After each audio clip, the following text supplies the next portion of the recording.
વિનંતી કરું કે સ્વાગત પ્રવચન સાહેબ આપ શ્રી કરશો. મંચસ્થ મહાનુભાવો કહેવા માટે આપ સાહેબને વિનંતી છે. બોલો ભારત માતા કી, બોલો જય જય श्री राम. नरेंद्र भाई तुम आगे बढ़ो, नरेंद्र भाई तुम आगे बढ़ो, पाटिल साहब तुम आगे बढ़ो. भारत माता की. धन्यवाद. भारतीय जनता पार्टी बनासकांठा लोकसभा सीट द्वारा आयोजित आज बूथ प्रमुख श्री कार्यकर्ता सम्मेलन में मंच पर विराजमान अपना सौना सम्मान्य नेता, देश समिति प्रणेता, नवसारी सांसद सम्मान्य श्री प्रदेश अध्यक्ष सी.आर. पाटिल साहेब, मंच पर विराजमान सौ सम्मान्य मंचस्थ महानुभावों, विशाल संख्या में पधारेला सौ कार्यकर्ता भाइयों बहनों તેમજ પત્રકાર મિત્રો, જિલ્લા ભાજપના અધ્યક્ષ તરીકે આપ સૌનું હાર્દિક સ્વાગત કરું છું. મિત્રો, આપણા ગુજરાતના પનોતા પુત્ર, દેશના યશસ્વી વડાપ્રધાન અને વૈશ્વિક નેતા નરેન્દ્રભાઈ મોદી સાહેબના નેતૃત્વમાં સમગ્ર ભારત જે વિકાસ કરી રહ્યો છે અને આજનું ભારત એ વિશ્વની મહાસત્તા તરફ આગળ વધી રહ્યું છે અને મોદી સાહેબનો જે સંકલ્પ છે કે 2047માં આપણો ભારત વિકસિત ભારત બને, આપણે સૌ સુખી ને સમૃદ્ધ બનીએ, એના માટે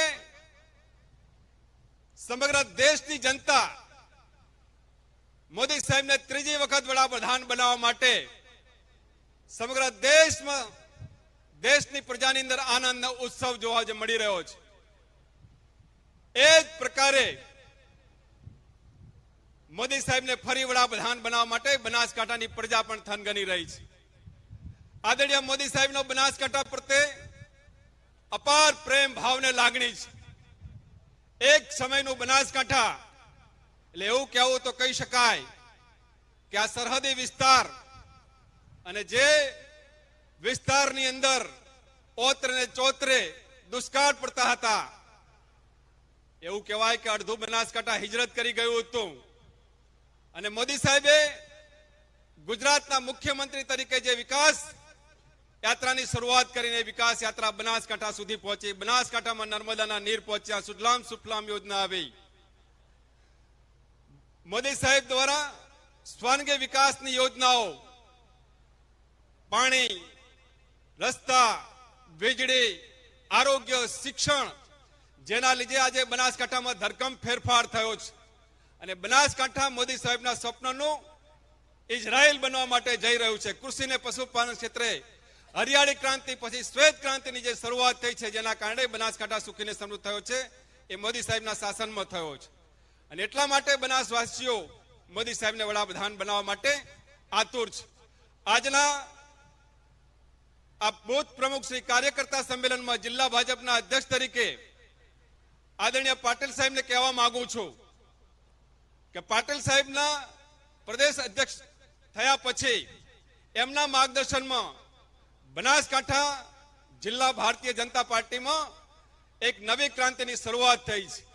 બનાસકાંઠા સંગઠનાત્મક રીતે પણ ગુજરાતની અંદર ટોપ 5 માં, એ પછી કોઈ પણ અભિયાન હોય, એ આપણે ત્યાં બુથ સશક્તિ સંપર્ક અભિયાન હોય, લાભાર્થી સંપર્ક અભિયાન હોય,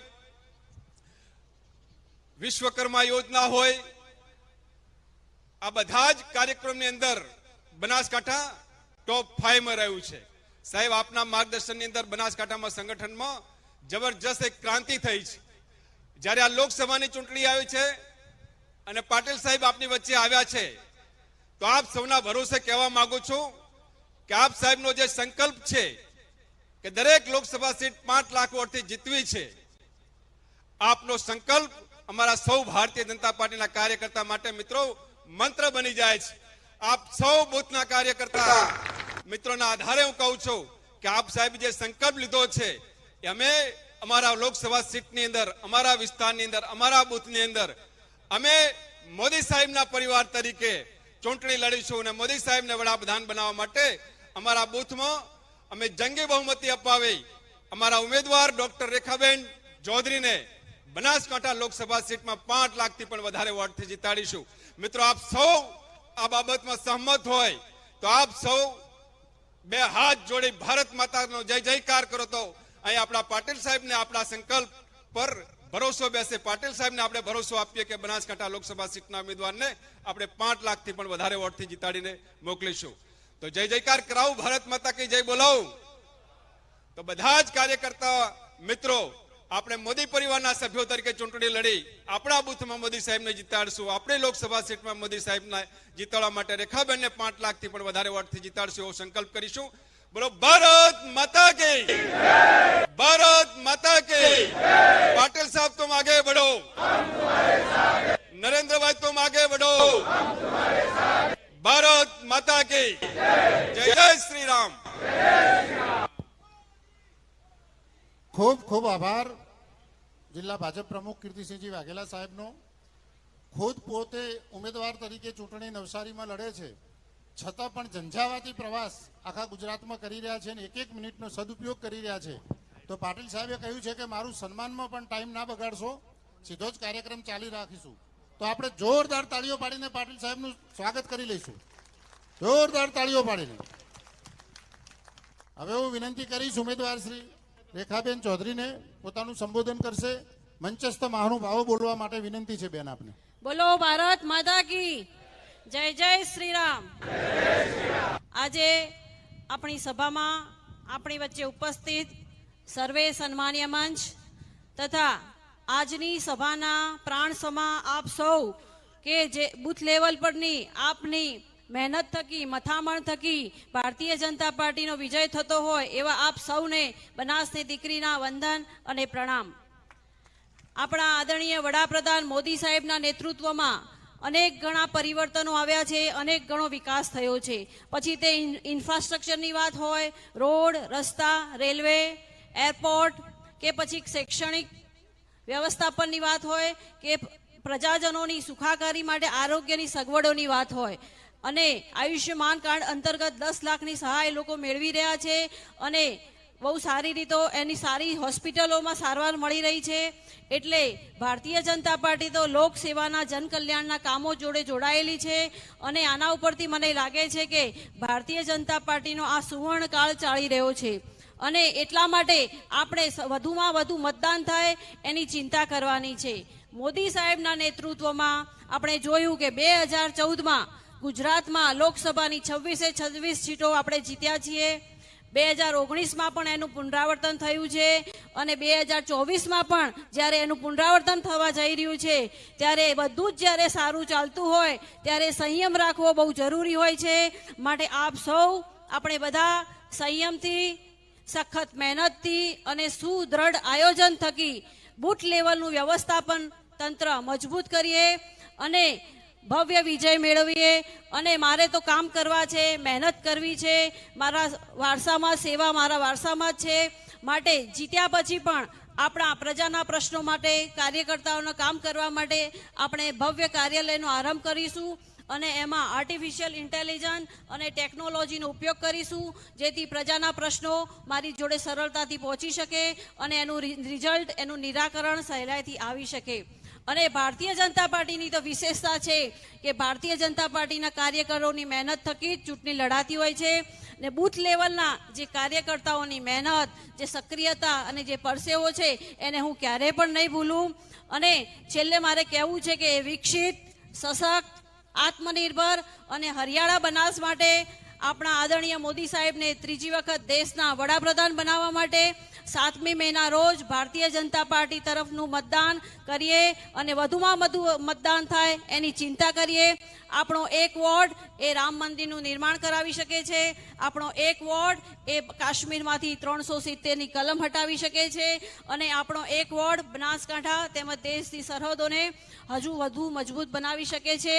માટે મારી આપ સૌને વિનંતી છે કે આપણે 7મી મેના રોજ ભારતીય જનતા પાર્ટી તરફી મતદાન કરાવીએ અને આપણા પાટીલ સાહેબનું જે લક્ષ્ય છે 5 લાખથી વધુ લીડનું, મને પૂરો વિશ્વાસ છે કે આપ સૌના સહયોગ અને શક્તિથી આપણે જરૂરથી બનાસકાંઠા વતી 5 લાખથી વધુ લીડ મેળવી અને બનાસકાંઠા વતી એક કમળ મોદી સાહેબને જરૂરથી અર્પણ કરીશું. આપ સૌનો હૃદયપૂર્વક આભાર માનું છું. ભગવાન આપ સૌનું કલ્યાણ કરે. ભારત માતા કી જય. વંદે માતરમ. આભાર બેન આપનો. હવે આપણા પ્રદેશ અધ્યક્ષ એક સ્લોગન બોલીશું. હું કહીશ મોદી કા કામ બોલેગા, તમે કહેશો મેરા બૂથ બોલેગા. मोदी का काम बोलेगा, मेरा बूथ बोलेगा, मोदी का काम बोलेगा, मेरा बूथ बोलेगा, मोदी का काम बोलेगा, मेरा बूथ बोलेगा. આ બૂથનું સંમેલન છે અને બૂથના આંકડા બોલશે ને એ જ મતલબ છે મોદી કા કામ બોલેગા और मेरा बूथ बोलेगा. માનનીય પાટીલ સાહેબ, આપણા પેજ સમિતિના પ્રણેતા, જેમના નેતૃત્વમાં આપણે 156 વિધાનસભાની સીટો જીતી એવા આપણા માર્ગદર્શક પ્રદેશ ભારતીય જનતા પાર્ટીના અધ્યક્ષ આદરણીય શ્રી CR પાટીલ સાહેબને આપણને સંબોધન કરવા માટે વિનંતી કરું છું. પત્રકાર મિત્રોને વિનંતી કે વિઝ્યુઅલ સાહેબનું લઈ અને આપનું કામ પૂર્ણ કરશો એવી પત્રકાર મિત્રોને પણ આ તબક્કે વિનંતી કરું છું. આદરણીય પાટીલ સાહેબ.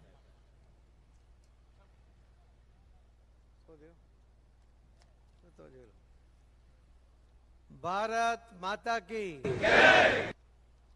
જમીને આવ્યા કે બાકી છે? તો પછી આવું ધીમો ધીમો ઘેન ચડવા મને લાગે છે. આફરો ચડ્યો. બંને હાથ ઊંચા કરીને આપણે એક સાથે ભારત માતા કી વંદે જય શ્રી રામ.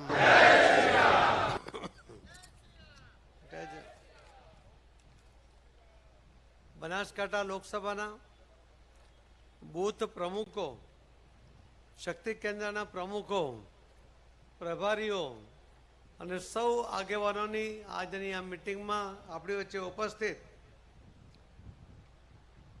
આદરણીય કેબિનેટ મંત્રી શ્રી બળવંતસિંહજી રાજપૂત, જિલ્લાના પ્રમુખ શ્રી કીર્તિસિંહ વાઘેલા, અમારા સાથી સાંસદ શ્રી પરબતભાઈ પટેલ, બાબુભાઈ દેસાઈ, રાજ્યસભાના સદસ્યશ્રી રેખાબેન ચૌધરી, બનાસકાંઠાના ભારતીય જનતા પાર્ટીના ઉમેદવારશ્રી જયંતિભાઈ કવાડિયા, પ્રદેશના ઉપાધ્યક્ષ કેસાજી ચૌહાણ, ધારાસભ્યશ્રી અને પૂર્વ મિનિસ્ટરશ્રી શ્રી પ્રવીણભાઈ માળી, ધારાસભ્યશ્રી શ્રી અનિકેતભાઈ ઠાકર, ધારાસભ્યશ્રી શ્રી માવજીભાઈ દેસાઈ, ધારાસભ્યશ્રી શ્રી અમિતભાઈ ઠાકર, ધારાસભ્ય અને ક્લસ્ટર લોકસભા પ્રભારી શ્રી રાજેન્દ્રસિંહ ચાવડા, પૂર્વ ધારાસભ્ય અને લોકસભા સીટના પ્રભારી શ્રી રાણાભાઈ એસ દેસાઈ, લોકસભા સીટ સંયોજક શ્રીમતી નૌકાબેન પ્રજાપતિ, પ્રદેશના મંત્રી શ્રી હરિભાઈ ચૌધરી, પૂર્વ સાંસદ અને પૂર્વ રાજ્ય કક્ષાના કેન્દ્ર સરકારના મંત્રી શ્રી દિનેશભાઈ જેહનાવડિયા, પૂર્વ રાજ્યસભાના સાંસદ શ્રી કાંતિભાઈ કચોરિયા, પૂર્વ મંત્રી શ્રી અર્જુનભાઈ એસ પટેલ, પૂર્વ મંત્રી શ્રીમતી રેખાબેન ખાણેસા, પૂર્વ ધારાસભ્ય પાલનપુર, શ્રી ગોવિંદભાઈ પ્રજાપતિ, શ્રી વસંતભાઈ ભટોળ, પૂર્વ ધારાસભ્ય શ્રી ગોવિંદભાઈ પણ પૂર્વ ધારાસભ્ય, શ્રી શશિકાંતભાઈ બંટિયા, પૂર્વ ધારાસભ્ય શ્રી ગોવાભાઈ દેસાઈ, પૂર્વ ધારાસભ્ય શ્રી મફતભાઈ પુરોહિત નથી, શ્રી જોઈતાભાઈ પટેલ પૂર્વ ધારાસભ્યશ્રી, શ્રી મહેશભાઈ પટેલ પૂર્વ ધારાસભ્યશ્રી, શ્રી સૌરભજી ઠાકોર વાવ વિધાનસભા સીટના સંયોજકશ્રી, શ્રી ભગવાનદાસ પટેલ ધાનેરા વિધાનસભા સીટના સંયોજકશ્રી, શ્રી હરેશભાઈ જાની, શ્રી ગુમાનસિંહજી ચૌહાણ, શ્રી વિજયભાઈ ચક્રવર્તી,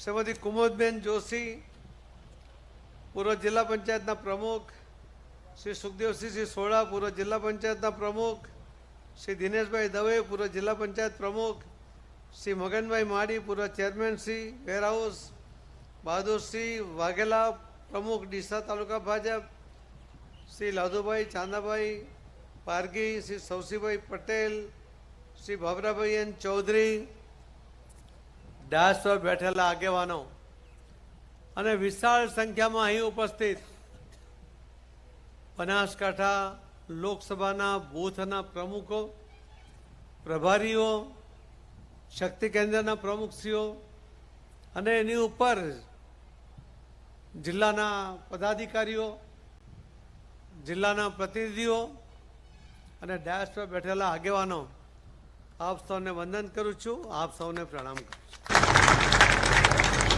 મિત્રો, કેટલી વારથી બેઠા છો? કેટલી મિનિટ આપો છો? 1 કલાક ક્યાં? આપણી પાસે હમણાં ક્યાં સમય છે? હું બોલવા માટે કે ભાષણ કરવા માટે આવ્યો જ નથી. પણ હું તો હમણે અધ્યક્ષે કહ્યું કે અમે 5 લાખની લીડથી જીતવાના છે. તો મારે તો તમારી પાસે સાંભળવું પડે કે પ્રમુખ કે એટલે જીતી ના જવાય. બૂથનો પ્રમુખ કે તો માની લેવાય. તો બૂથના પ્રમુખો શું કહે છે?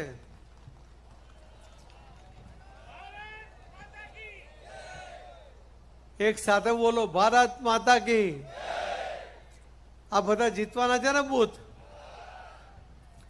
હમણાં અમારા એનાઉન્સર ભાઈએ કીધું 156 સીટની વાત યાદ કરાવી. એટલે ત્યાંથી હું એટલા માટે શરૂ કરું છું કે ગયા 2022ના વિધાનસભા ઇલેક્શનમાં મેં તો 182 સીટ જીતવાની વાત કરી હતી ને? તમને કોઈને વિશ્વાસ નહોતો? નહીં હતો કે નહીં? અરે નહીં હોય તો ના તો કહો. મને પણ મારામાં વિશ્વાસ નહોતો, એના આધારે મેં નહોતું કહ્યું. અહીં બેઠેલા બૂથ પ્રમુખો, આગેવાનો, તમારી તાકાતને ઓળખીને મેં કહ્યું હતું કે અમે 182 સીટ જીતીશું. આ લોકસભાના ઇલેક્શન પહેલા વાત એટલા માટે જરૂરી છે કે 156 સીટ જીત્યા એ આદરણીય પ્રધાનમંત્રી નરેન્દ્ર મોદી સાહેબની લોકપ્રિયતા, વર્ષો સુધી મુખ્યમંત્રી તરીકે અને પ્રધાનમંત્રી તરીકે એમણે ગુજરાતની જે માવજત કરી છે અને ગુજરાતના અને દેશના લોકોનો જે વિશ્વાસ હતો એ સાર્થક થયો. એના કારણે મતદાતા ભાઈ બહેનોએ મોદી સાહેબના નામે વોટ આપ્યા. આપણા આદરણીય ગૃહમંત્રી શ્રી અમિતભાઈ શાહ સાહેબનું માર્ગદર્શન મળ્યું. વર્ષો સુધી ગુજરાત ખૂંદીને એમને જે અનુભવ હતા કે કઈ સીટ પર કોણ જીતશે, એના કારણે ઉમેદવારનું સિલેક્શન કરવામાં એમનું યોગદાન રહ્યું. મતદાતા ભાઈ બહેનોએ મોદી સાહેબ પર વિશ્વાસ કરીને એમણે મતદાન કર્યું અને ભારતીય જનતા પાર્ટીના બૂથના અને પેજ કમિટીના સભ્યોએ એ સપનું સાર્થક કર્યું. એના માટે તમને અભિનંદન આપું છું. મિત્રો, આ વખતે પણ મેં કહ્યું કે દરેક સીટ 5 લાખ મતે જીતીશું. આપણે કઈ ફાંકા મારવાવાળા લોકો છે ભાઈ? બોલો.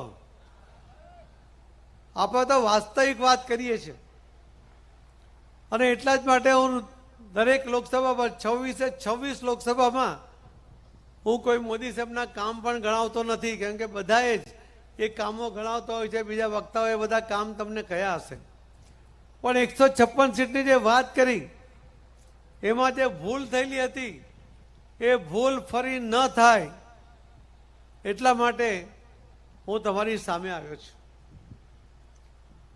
આપણે વિધાનસભાના ઇલેક્શનની અંદર શું રિઝલ્ટ આવ્યું કદાચ તમને એનું વિશ્લેષણ ખબર નહીં હોય, પણ ગુજરાતના ઇલેક્શનની અંદર આ પાર્ટીને 40 લાખ કુલ મત મળ્યા હતા.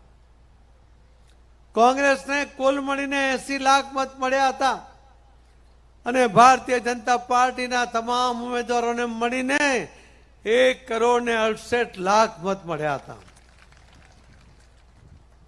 કોંગ્રેસ કરતા લગભગ 88 લાખ મત વધારે અને આ પાર્ટી કરતા તો 1,28,00,000 વધારે મત મળ્યા અને ફક્ત 3,05,000 મત માટે આપણે 26 સીટ હારી ગયા.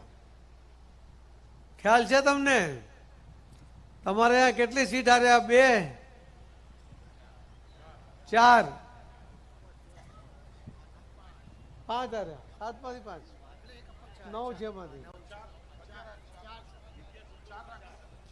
આપણે તો અપક્ષને બી હમણાં તો આપણે હારેલા જ ગણાય. પછી આવ્યા પણ આપણે તો હારેલા જ ગણાય. ગુજરાતમાં અપક્ષોને પણ ખબર છે કે અપક્ષિસ્તોને ભાજપ સાથે નહીં રહીશું તો ઘરે આવી જશું. મગનભાઈની ઈચ્છા તો ત્યારે બી, દેસાઈની ઈચ્છા તો ત્યારે બી હતી જ, માવજીભાઈની ઈચ્છા ત્યારે પણ હતી, પણ એનું નસીબ જોર ના કર્યું. પણ એ મારે તમને યાદ કરાવવા છે કે આ 3,05,000 26 સીટ હાર્યા. એની અંદર આપણે કેટલા મતો માટે હાર્યા? આપણે ખંભાત 3,000 હાર્યા, ગારિયાદાર 3,700 મતે હાર્યા, બોટાદ 3,000, માણાવદર 3,000, પોરબંદર 5,000, ચાણસમાં 1,400 મતે, ખેડબ્રહ્મા 1,600 મતે, દાતા 2,000 મતે. તમે દરેક સીટ જુઓ. વિજાપુર 7,000 મતે. આવી થોડા મત માટે 922 મતે આપણે ગીર સોમનાથ હારી ગયા. તમારે આંકલાઓ 2700 મત માટે હારી ગયા. તમે આ જિજ્ઞેશ મેવાણીની સીટ ફક્ત 4,000 મત માટે હારી ગયા. હવે 20 સીટો કુલ મળીને 3,05,000 મત માટે આપણે હારી ગયા. મારે આપને યાદ કરાવવું છે કે 88 લાખની લીડ કોંગ્રેસ કરતા વધારે હોવા છતાં 3 લાખ માટે જો 26 સીટ હારી જઈએ તો આ બેવકૂફી છે કે નહીં આપણી?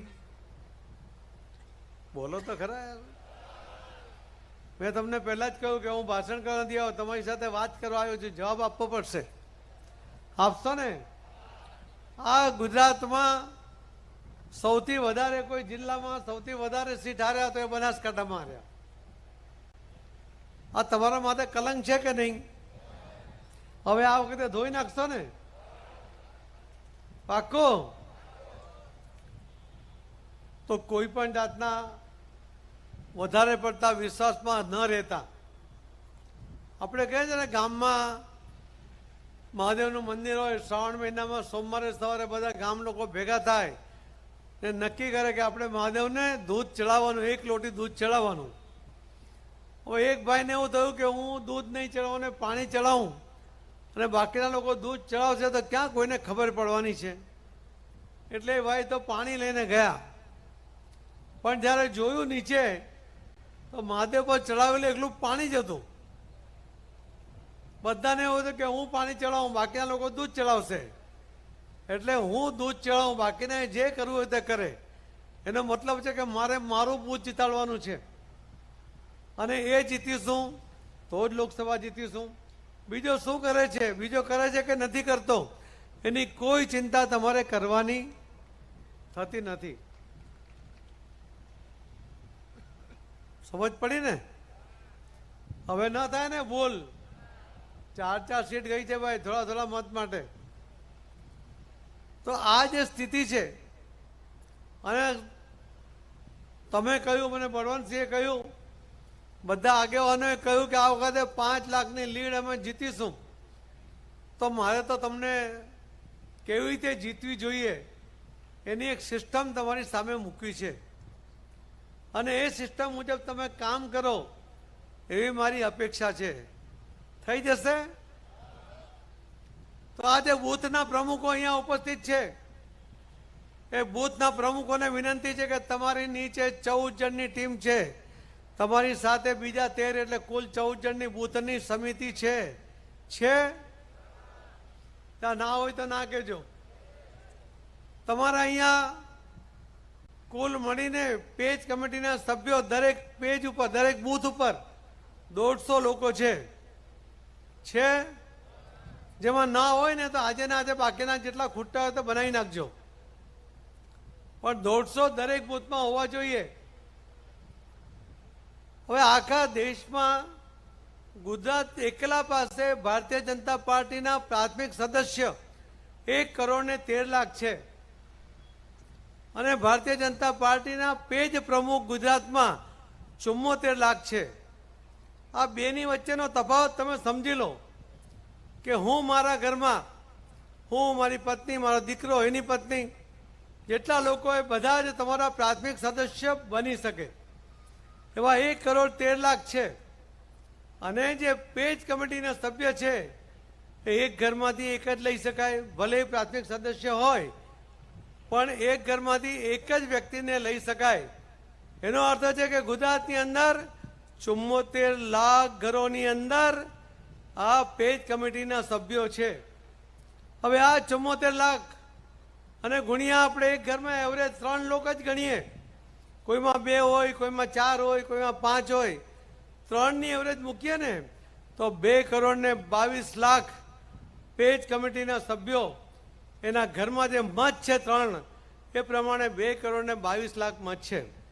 ભાઈ આપણને ગયા વખતે 1,68,00,000 મત તો મળ્યા, પણ જો આ 2,22,000 થયા હોત તો મેં તો તમને હિસાબ બતાવ્યો કે 3,05,000 ઓછા પડ્યા, પણ આ 2,22,00,000 દરેક પેજ કમિટીનો સભ્ય આ મતદાન કરે ને તો આ કોંગ્રેસની ડિપોઝિટ તમે જશે કે નહીં? પાક્કું જશે. તો આ જે પેજ કમિટીના સભ્યોના ઘરે એનો સંપર્ક કરવા માટે આ બૂથ પ્રમુખો તમારા કમિટીના સભ્યોને, જે 14 જણ છે અને 150 તમારા એક બૂથમાં પેજ કમિટીના સભ્યો છે, એ એક પેજ પર 5 આવા 2 પેજ એ લોકોને તમે આપી દો એટલે આ 14 જણ પાસે 28 પેજ જશે. તમારા લગભગ 30-32 કઈ પેજ હશે તો કોઈ મહિલા મોરચાના પ્રમુખને, કોઈ યુવા મોરચાના પ્રમુખને, કોઈને પણ જોડી દો, કોઈ પણ આગેવાનને જોડી દો અને તમારી સાથે તમારા બૂથમાં રહેતા કેબિનેટ મંત્રી હોય, તમારા જિલ્લાનો અધ્યક્ષ હોય કે કોઈ પણ હોદ્દેદાર હોય, એને પણ સાથે રાખો.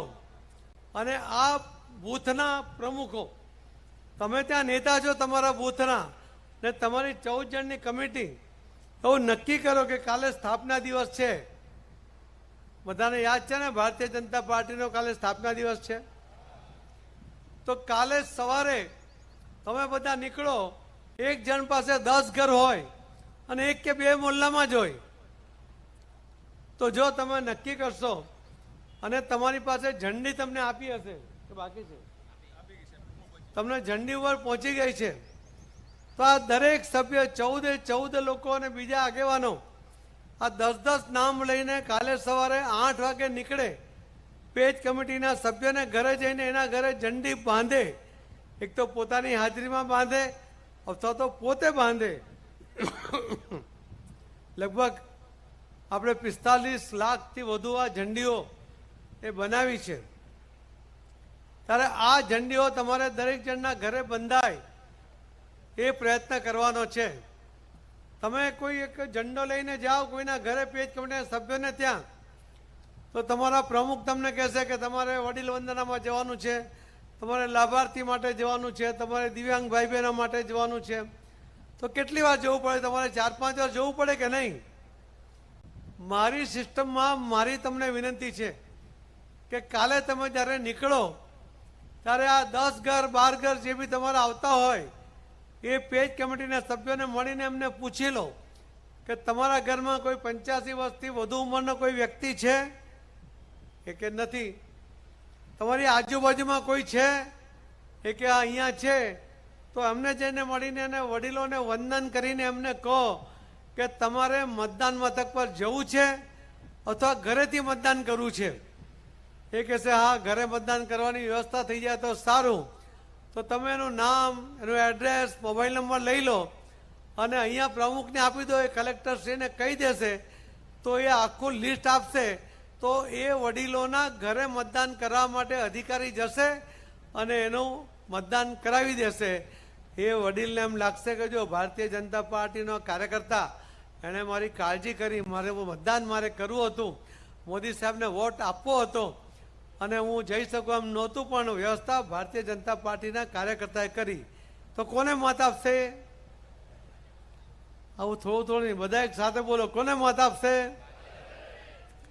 તમે એ જ વખતે પાછો બીજો પ્રશ્ન કરો પેજ કમિટીના સભ્યને કે આ તમારા આજુબાજુમાં કોઈ દિવ્યાંગ ભાઈ બહેન રહે છે? એ કે ના નથી, તો કોઈ વાંધો નહીં, પણ કોઈ જગ્યાએ હોય તો દિવ્યાંગ ભાઈને જેને ભાઈ બહેનને જેને પૂછજો કે તમારી પાસે દિવ્યાંગનું સર્ટિફિકેટ છે? એ જો 40%થી વધારે દિવ્યાંગતા એમના શરીરમાં હોય, એનું જો એનું સર્ટિફિકેટ હોય તો એના પણ ઘરે જઈને અધિકારી મતદાન કરાવશે.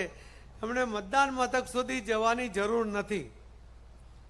કેટલા કામ થયા? એક ઝંડી આપવાનું થયું, બીજું વડીલ વંદના થયું, ત્રીજું બોલો દિવ્યાંગ ભાઈ બહેનોનું થયું. હવે ચોથું કામ છે તમારું કે જે એના માટે તમને પ્રમુખે વારંવાર કહ્યું હશે કે લાભાર્થીઓનો સંપર્ક કરો. તમે ગયા બી હશે, કદાચ બાકી પણ હશે, પણ પેજ કમિટીમાં જતી વખતે તમારા લાભાર્થીનું લિસ્ટ છે. તમને ખ્યાલ આવશે કે કુલ જે નામ છે એક પેજમાં 30, એટલે 2 પેજ તમારી પાસે છે, એમાં તો 60 નામ છે અને એમાંથી 10 ઘરના એટલે લગભગ 15 નામ એ તમારા પેજ કમિટીના સભ્યો અને એના ઘરના લોકો થઈ જાય છે. ત્યાં જો કોઈ લાભાર્થી હોય, કદાચ પેજ કમિટીનો સભ્ય પણ લાભાર્થી હોઈ શકે, બીજો પણ હોઈ શકે, અને એને કેટલા લાભ મળે છે એનું લિસ્ટ પણ મેં પ્રમુખને આપ્યું છે. તો એ જો તમે એને લાભાર્થીઓને મળી લો, એને તમે કહો, એના ઘરે જાઓ, એ તમને પાણી આપે, તમે કહેવાય કે ઘર ફાઇન બનાવ્યું છે, સરકારની કોઈ મદદ મળી હતી, મોદી સાહેબની યોજનાનો કોઈ લાભ લીધો હતો? તો કે હા લીધો હતો. પછી તમને આગ્રહ કરે કે ચા પીને જાઓ, તો ચા હોય ત્યારે પૂછ્યો કે તમે ગેસ પર ચા બનાવી તો આ મોદી સાહેબની યોજનામાંથી તમને આ ગેસ મળ્યો છે? કે હા. એટલે એને કેટલા લાભ થયા? એને પૂછાય કે તમને કોઈ આયુષ્યમાન કાર્ડ તમે બનાવ્યું છે? તો કહેશે હા, એમ કે મારા પિતાના ઓપરેશનનો ખર્ચો હતો અને મારે 4-5 લાખનો ખર્ચો હતો, મારાથી પહોંચાયો નથી, પણ કાર્ડને કારણે મારા પિતાનું ઓપરેશન સરસ થઈ ગયું. એટલે કયો લાભ, કેટલો લાભ થયો? 3. હવે ગુજરાતની અંદર તો આપણા આદરણીય મુખ્યમંત્રી શ્રી ભૂપેન્દ્રભાઈ પટેલ એમણે તો બીજા 5 લાખ આપ્યા છે, એટલે 10 લાખ રૂપિયાનો લાભ મળે છે, જેને બીમાર પડવાનો હવે કોઈ ભય નથી. અને આ રીતે જો તમે બધાને મળીને જો એક જ રાઉન્ડની અંદર 1 કલાક 2 કલાક કાઢશો ને, તમારા 10 ઘર કાલે સવારે પતી જશે. ભારતીય જનતા પાર્ટીના આ બૂથના જે સભ્યો છે, એ જે એક બૂથ પર છે, એમણે એ બૂથ પર રહેતા જે કાર્યકર્તા, એ પેજ પર રહેતા જે કાર્યકર્તા હોય, એ 30-60 જે નામ છે, એમાંથી જે કાર્યકર્તા અથવા તો પેજ કમિટીના સભ્યોને પણ બોલાવીને સાથે આવતા હોય અને નાના વાજા બાજા સાથે જો તમે નીકળો અને દરેક ઘરને ઝંડી બનાવો, તો જે તમારો પેજ સમિતિનો સભ્ય ના બન્યા હોય ને, એ પણ ઝંડી માંગશે, એને પણ ઝંડી આપી દો, એ પણ મત તમારા ખાતામાં જમા થઈ જશે. મારે મિત્રો આપને એટલે જ કહેવું છે કે આ સંપર્ક આ સમય અત્યંત જરૂરી છે. લાભાર્થીઓને લાભ અપાવવાની જરૂર છે, વડીલોને યાદ કરાવવું જરૂરી છે. દિવ્યાંગ ભાઈ બહેનોને આખા દેશની અંદર લગભગ 2.49 કરોડ દિવ્યાંગ ભાઈ બહેનો છે. એમને જો સૌથી વધુ મદદ, એમનું જીવન સરળતાથી ચાલી શકે એના માટેની જે સાધનોની જેમને જરૂર હતી, એ બાઇસિકલ હોઈ શકે, એ મોટરવાળી બાઇક હોઈ શકે, એમને લાકડી હોઈ શકે, એને કાનના હિયરિંગ હોઈ શકે, એને જે દિવ્યતા હતી એ દિવ્યતાનો ઉપાય થાય અને એમાં એ સરળતાથી જીવન જીવી શકે, પોતે સ્વાવલંબી બની શકે, એના માટે મોદી સાહેબે આખા દેશના 2.49 કરોડ લાભાર્થીઓને મદદ કરી છે. આજ દિન સુધી મોટું ફંડ હોવા છતાં પણ કોંગ્રેસે ક્યારેય કોઈ દિવ્યાંગ ભાઈ બહેનોને કશું ના કર્યું. મોદી સાહેબે આખા દેશના દિવ્યાંગ ભાઈ બહેનોની ચિંતા કરી અને એ રીતે એમની સેવા કરવામાં આવી છે. તો આ જે વાત મેં તમને કરી એટલા માટે કરી કે તમે આ 5 વસ્તુ માટે તમારો ઝંડો બાંધવા, તમારો એનો સંપર્ક કરવા 2 વાર થયું. ત્રીજી વાર તમને કહ્યું વડીલ, દિવ્યાંગ, લાભાર્થી. હવે 5 કામ થયા. હવે એના માટે 5 વખત તમે જાઓ તો તમારી તાકાત કેટલી વેડફાઈ જાય? અરે ભાઈ, વેડફાય કે નહીં? તો એટલે તમને કહું છું કે મારી સિસ્ટમ મુજબ મેં તમને બતાવ્યું એના મુજબ તમારા પેજ કમિટીના જે સભ્યો, અરે તમારા જે બૂથના સદસ્યો છે એને આજે જ અહીંયાથી જઈને તમે જલ્દીથી એમને બોલાવી લો, એની મિટિંગ કરી લો. કદાચ કોઈ ના આવે, લેટ આવે તો પણ એની સાથે આ વાત સમજાવીને એને પણ 2 પેજ એને આપી દો. આ કામ બૂથના પ્રમુખોએ આજે ને આજે કરવાનું જે થઈ શકશે. એટલા માટે કે કાલે જ સ્થાપના દિવસ છે ભારતીય જનતા પાર્ટીનો અને સ્થાપના દિવસે ઝંડી બંધાવી જોઈએ. તો આ બનાસકાંઠામાં જો ઘરે ઘરે ઝંડી બંધાવી જાય ને તો આ કેસરીઓ લહેરાશે ને તો ભલભલાના હાંજા ગગડી જશે. મારે આપને એટલા માટે પણ વિનંતી કરવી છે કે આ 26 જે સીટ હાર્યા એમાંથી 4 સીટ તમે લોકો હાર્યા છો. આટલા સરસ વાતાવરણની અંદર તમે નાની મોટી ભૂલોને કારણે એ થઈ શક્યું છે. બૂથ પ્રમુખોને અને એની ઉપરના જે બેઠા છે એમને મારી વિનંતી છે કે ફિલ્ડમાં તમારે જવાનું છે. ફિલ્ડની અંદર એક જણનો સંપર્ક તમારે કરવાનો છે. પહેલો રાઉન્ડ કાલે કરી લો. તમને હું પ્રમુખશ્રીને કહીશ કે તમને 3, 4, 5 દિવસ કોઈ કામ ના આપે, ફરી એક રાઉન્ડ કરો. આ જ રીતે બૂથ પ્રમુખો પોતાના સભ્યોને મોકલીને બધાનો ફરીથી સંપર્ક કરે. એમને કોઈ ફરિયાદ હોય તો લખી લો. એ કોઈ કહેશે કે ધારાસભ્ય દેખાતા જ નથી તો એ લખી લો, પ્રમુખને આપજો, પ્રમુખ મને આપશે, હું ધારાસભ્યને પૂછી લઈશ.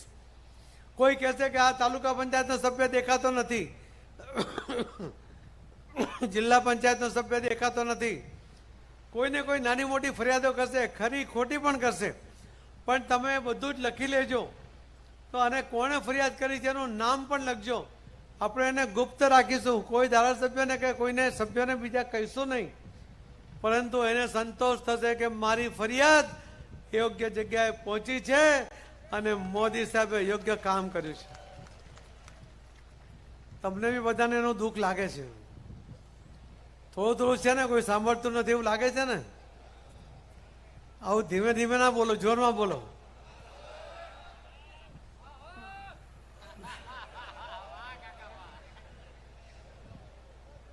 તમે આ નામ મને મોકલજો, હું તમને જડબે સલાહ વ્યવસ્થા કરી આપીશ. ભારતીય જનતા પાર્ટીના અધ્યક્ષ તરીકેની મને કાર્યકર્તા તરીકેથી જવાબદારી મળી ત્યારે મારો પહેલા દિવસથી કેવું હતું મારે સૌને કે ભારતીય જનતા પાર્ટીના કાર્યકર્તાનું અપમાન સહન નહીં કરું. જોયું હશે કે લગભગ આ 3.5 વર્ષ, 3.25 વર્ષ થયા હશે. આ દિન સુધી કોઈ ચૂંટેલા પ્રતિનિધિએ કોઈ કાર્યકર્તાનું અપમાન કરવાની તાકાત નથી બતાવી. તમને ઇગ્નોર કર્યા હશે, તમારું કામ નહીં કર્યું હોય, પણ તમારું કામ તમે લખીને પ્રમુખશ્રીને આપી દેજો. તમારા અટકેલા જે કામ છે એમાં જે યોગ્ય હશે એ પણ ઇલેક્શન પછી પૂરા કરી દઈશું. તમારી પોતાની ફરિયાદ હોઈ શકે, તમારા વિસ્તારની ફરિયાદ હોઈ શકે, વિકાસના કામોની વાત હોઈ શકે, તો જરૂરથી એ વાત ઉપર પૂરતું ધ્યાન આપીને એને પૂરું કરવાની આપણા સૌની સાથે મળીને જવાબદારી છે. અને એટલે મિત્રો, જ્યારે મોદી સાહેબ આટલું બધું કામ કરે છે, આખા ગુજરાતમાં 2002 થી 2014 સુધી મુખ્યમંત્રી રહ્યા, વિકાસનો એક મોડેલ ગુજરાતને અમને દેશ અને દુનિયાની સામે મૂક્યું. આખા દેશના લોકોએ 2014માં મોદી સાહેબને ગુજરાતના મુખ્યમંત્રીમાંથી દેશના પ્રધાનમંત્રી બનાવી દીધા. આ એની સફળતાની પાછળ પણ અહીં બેઠેલા સૌ કાર્યકર્તાઓની તાકાત કામે લાગી હતી. 2014 થી 2019 સુધીમાં મોદી સાહેબે કોંગ્રેસના પણ સમયના અધૂરા રહેલા કામોને પણ પૂરા કર્યા હતા. અને 2019 થી 2024 સુધીમાં મોદી સાહેબે ઇતિહાસ લખવાનું કામ કર્યું છે. મોદી સાહેબે જે એક લોકસભાનું ભવન અંગ્રેજોના સમયનું હતું, એ ગુલામીનું પ્રતીક હતું. આ દિન સુધીના કોઈ પણ રાજકીય પાર્ટીએ ક્યારે આ ભવનમાંથી બહાર નીકળીને આપણા સ્વતંત્ર દેશનું પોતાનું કોઈ ભવન હોય એ નિર્માણ કરવાનો વિચાર નહોતો કર્યો, મોદી સાહેબે કર્યો. 30 મહિનાના પ્રોજેક્ટની અંદર લગભગ 27 મહિનાની અંદર આખો પ્રોજેક્ટ મોદી સાહેબે પૂરો કર્યો. ઐતિહાસિક ભવન બનાવીને પહેલો ઐતિહાસિક નિર્ણય કર્યો કે આ દેશની બહેનોને એમણે દરેક રાજ્યોની અંદર અને લોકસભામાં 33% રિઝર્વેશન આપવાનો ઠરાવ મોદી સાહેબે કર્યો. એમને અધિકાર આપ્યા, ખેડૂતોને અધિકાર આપ્યા. ખેડૂતોના ખાતામાં સીધા દર વર્ષે 6,000 રૂપિયા જમા કરાવીને પહેલી વાર કોઈ સરકારે ખેડૂતોની યોજના બનાવી, મોદી સાહેબે બનાવી. તમને બધાને મળે છે 6,000? તો તમે બધા લાભાર્થી ખરા કે નહીં ભાઈ? તો તમારે મતદાન કરાવવું પડે કે નહીં? તો આ કામ મોદી સાહેબે કર્યું. અને આ ખેડૂતોને કે જેને મોદી સાહેબ અન્નદાતા કહે છે, એને નાની નાની મદદ માટે એ તાલુકા પંચાયતના અથવા તો તમારા નાયબ મામલતદારને અરજી કરે, સાહેબ શ્રી મહેરબાન, મારે આ તકલીફ છે, મદદ કરો. આવી લાચારી પ્રગટ કરે. મોદી સાહેબ કે મને આ અન્નદાતાની આવી લાચારી મંજૂર નથી. કોઈ પણ જાતના અરજી કર્યા વગર જેના નામ 7/12માં છે એવા ખેડૂતોના ખાતામાં સીધા પૈસા જમા કરાવીને, કોઈ વચેટીઓ નહીં, કોઈ દલાલ નહીં, સીધા પૈસા મળતા થયા. મોદી સાહેબને કારણે બનતા થયા. કોઈ ખેડૂતે હવે લાચારી પ્રગટ કરવાની જરૂર નથી. આ દેશના યુવાનોને એની ટેલેન્ટને પારખીને મોદી સાહેબે કહ્યું કે આમ યુવાનો જો પોતાની રીતે સ્વાવલંબી બનતા હોય કે બનવા માંગતા હોય તો બેંકોને એમણે કહ્યું કે આ દરેક સ્વાવલંબી યુવાનો બનવા માંગતા હોય એને તમે લોન આપો, અને એ લોન પણ વગર વ્યાજની આપો.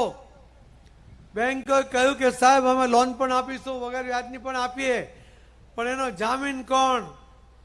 ત્યારે મોદી સાહેબે આખા દુનિયામાં કોઈ પ્રધાનમંત્રી કે રાષ્ટ્રપતિએ ક્યારેય પોતાના દેશના યુવાનો પર ભરોસો નથી કર્યો, મોદી સાહેબે કર્યો.